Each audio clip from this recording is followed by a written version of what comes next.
ராகு வந்து சுயநினைவு இல்லாம வந்து குடிச்சிட்டு வந்து வெளிய வந்து விழுந்து கிடக்குறாரு. இத வந்து ஃபோன் பண்ணி சொல்றாங்க அபிக்கு. அபி உடனே வந்து ராகவ வந்து கூட்டின்னு வந்து என்ன பண்றாங்க, யாருக்கும் தெரியாம படுக்க வைக்கிறாங்க வீட்ல. அப்போ வந்து அபிய பார்த்துட்டு ராகவ் வந்து "தள்ளி போ, என்ன எதுவும் செய்யாத, எனக்கு எதுவுமே பண்ணாத" அப்படி சொல்லிட்டு அபிய வந்து தள்ளி தள்ளி விடுறாரு. "இங்க பாருங்க, நீ நிதானத்துல இல்ல, எதுக்காக இப்படிலாம் பண்றீங்க?" அப்படின்னு சொல்லிட்டு அபி வந்து சமாதானப்படுத்துறாங்க. "எனக்கு மது தான் வேணும், மது வர சொல்லு, மது இல்லாம என்னால வாழ முடியாது, மது தான் எனக்கு வேணும்னு" சொல்லிட்டு அடம் இருக்காரு. "யார் அந்த மது?" அப்படின்னு சொல்லிட்டு கேட்குறாங்க. மதுவா? மது தான் என்னோட உயிரு. அவ இல்லாம என்னால வாழவே முடியாது. ஆனா, அவ என்ன விட்டுட்டு போயிட்டாளே! நான் என்ன பண்றது? அப்டி சொல்லிட்டு அழறாரு. ஒண்ணும் புரியாம யோசிக்கிறாங்க நம்ம அபி. இவரு யார தான் சொல்றாரு? யார் அந்த மது? அப்டி சொல்லிட்டு யோசிச்சுட்டே இருந்த பாரு, ராகவ் வந்து படுக்க வச்சுட்டு அப்புறம் யோசிக்கிறாங்க. அன்னைக்கு வந்து திரையில வந்து அந்த திரைய எடுக்கக்கூடாதுன்னு சொல்லிட்டு ராகவ் வந்து சொன்னது அந்த திரை ஞாபகம் வருது.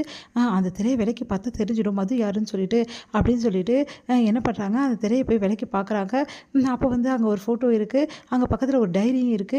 அத பார்த்துட்டு வந்து அபி அதிர்ச்சி அடைறாங்க. "என்ன டைரி? என்ன ஃபோட்டோ இது?" அப்படின்னு சொல்லிட்டு எடுத்து பார்க்குறாங்க. பார்த்தா அந்த டைரியில வந்து ராகவ் வந்து பக்காவா வந்து காதல் வசனங்கள்லாம் எழுதி வச்சிருக்காரு. இந்த மாரி முதல்ல வந்து மதுவ பார்த்தது, அதுக்கப்புறம் விரும்பினது, அவங்ககிட்ட பழகுனது எல்லாத்தையுமே வந்து எழுதி வச்சிருக்காரு. அத பார்த்து அப்படியே அதிர்ச்சி அடைகிறாங்க. இவ்ளோ ஆழமா ஒரு பொண்ண நேசிச்சிருக்காரு. கண்டிப்பா வந்து இவரோட காதல் வந்து உண்மையான காதல். ரொம்ப வந்து கஷ்டப்பட்டு வந்து இவ்ளோ நாள் வந்து ரொம்ப கஷ்டப்பட்டுருக்காரு. அதனால தான் நம்மகிட்ட இப்படி நடந்துக்கிறாருன்னு சொல்லிட்டு புரிஞ்சுக்கிறாங்க. அடுத்து வந்து ராகுவுக்கு என்ன பண்ணுறாங்க, அபி வந்து காலையில எழுந்தோனே லெமன் ஜூஸ் குடுக்குறாங்க. அத பார்த்து ராகு வந்து, "என்ன இது புதுசா இருக்கு?" "இல்லங்க, நேத்து ரொம்ப வந்து குடிச்சிருந்தீங்க. உங்களுக்கு டயர்டா இருக்கும்ல, அதனால தான்" அப்படின்றாங்க. அவரோட ட்ரெஸ்லாம் அயர்ன் பண்ணி வைக்கிறாங்க. பார்த்து எல்லாத்தையுமே செய்றாங்க. இத பார்த்து ராகு ஒண்ணும் புரியாம கேட்குறாரு, "என்னாச்சு திடீர்னு? என் மேல இவ்ளோ அன்பு பொழியிற? இதெல்லாம் ஒண்ணும் தேவையில்ல" அப்படின்றாரு. "உங்க மேல இருக்க அன்பால படல. ஏதோ மனிதாபிமானத்துல பண்ணேன். அப்புறம் உங்க இஷ்டம்" அப்படி சொல்லிட்டு போயிடுறாங்க.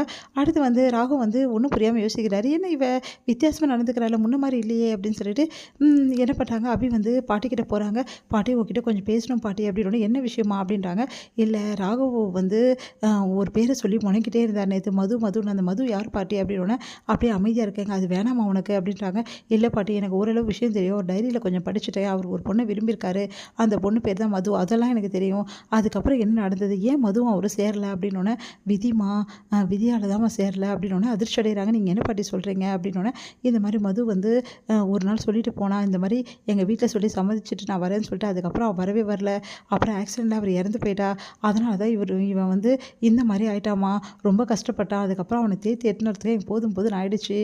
அதனால தான் உன்கிட்ட கூட சிடுன்னு இருக்காம்மா அவன். நீ புரிஞ்சுக்கடா" அப்படின்னு சொன்னோனே, சரி, சரி பாட்டி, இனிமேட்டு அவர நான் பார்த்துக்கிறேன். நீங்க கவலைப்படாதீங்க. முன்னாடி வந்து அவர்கிட்ட வந்து ரொம்ப கோவமா இருந்தேன். ஆனா, இப்ப அவரோட வந்து எனக்கு உண்மையான விஷயம் தெரிஞ்சு போச்சு. இதுக்கப்புறம் அவர்கிட்ட பாசமா இருக்கேன். எப்படி அவர் மனச மாத்துறேன் பாருங்க" அப்படி சொல்லிட்டு போறாங்க. அடுத்து வந்து யோசிக்கிறாங்க அபி, பாவம் அவரு எவ்வளோ கஷ்டப்பட்டுருப்பாரு மனசால. அவருக்கு நல்லா வந்து எல்லாமே சமைச்சு போடணும். அவருக்கு எல்லாமே நல்லா செய்யணும் அப்படின்னு சொல்லிட்டு யோசிச்சுட்டு இருக்காங்க. அப்புறம் ராகவ் "வந்துட்டீங்களா?" அப்படின்னு சொல்லிட்டு அவருக்கு காஃபி எடுத்து வந்து குடுக்குறாங்க. "எனக்கு ஒண்ணும் புரியல. எதுக்கு நீ இவ்வளோ வந்து என் மேல பாசமா இருக்க? எனக்கு ஒண்ணும் புரியலையே" அப்படின்னு சொல்றாரு. "இதுக்கப்புறம் இப்படிதான்.